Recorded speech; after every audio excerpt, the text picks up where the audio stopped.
वज्रे घोडगाची वाडी येथे भरधाव मारुती मोटार कार दुचाकीला ठोकरून गटारात कोसळली। या दुचाकीसह जखमी झाला तर कार चालकासह कारमधील तिघी महिला बालंबाल बचावल्या।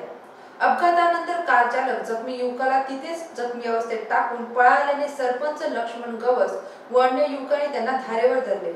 जखमी युवकाचे नाव विष्णू वसंत सावंत असून वज्रे घोडगाची वाडी येथील राहणारा आहे।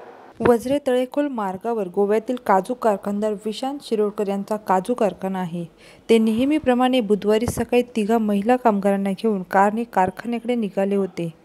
घोडगाची वाडी येथील बस थांब्याजवळ समोरून येणाऱ्या सावंत यांच्या दुचाकीच्या लेन गार्डला त्यांची गाडी धडकली। कार भरधाव वेगात असल्याने चालकाचे नियंत्रण सुटले आणि कार डाव्या बाजूच्या गटारात जाऊन डाव्या कुशीवर कोसळली। त्यात तिघे जण होते ते कसेबसे बाहेर पडले तर सावंत यांच्या उजव्या पायाला मोठा मार लागला आहे। श्री शिरोडकर यांनी आपल्या कामगारांसाठी गाडी मागवून त्यांना कारखान्यात पाठवले, मात्र जखमी सावंत तिथेच पडून होता। नंतर तेथील युवकांनी त्याला येथील ग्रामीण रुग्णालयात नेले। दरम्यान काही वेळाने शिरोडकर रुग्णालयात आले, त्यांच्यावर उपचार सुरू होते।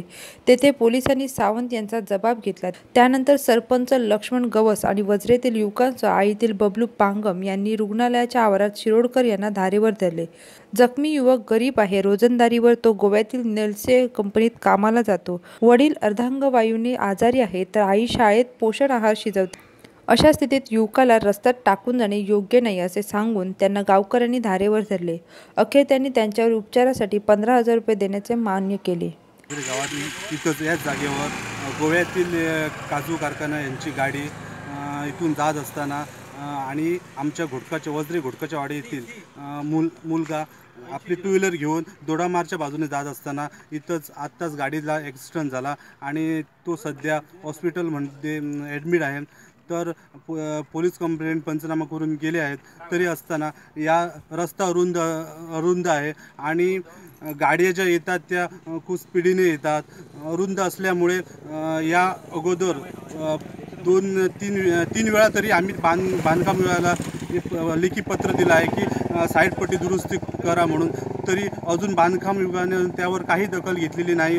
तरी असताना आमचा एक सर्व ग्रामस्थांचं मत आहे की लवकरात लवकर हे बांधकाम विभागाने याच्यावर दखल घेऊन हा साईडपट्टी योग्य रस्ता रुंद करून आम्हाला द्यावा, नाहीतर येत्या 8 दिवसात आम्ही रस्ता रोको करून उपोषणाला आम्ही सर्व ग्रामस्थ उपोषणाला बसणार।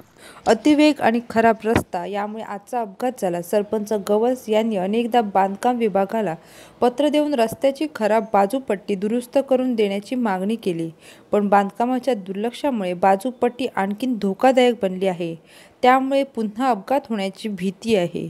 रस्ता दुरुस्त न केल्यास रास्ता रोको करण्याचा इशारा सरपंच गवस यांनी दिला आहे।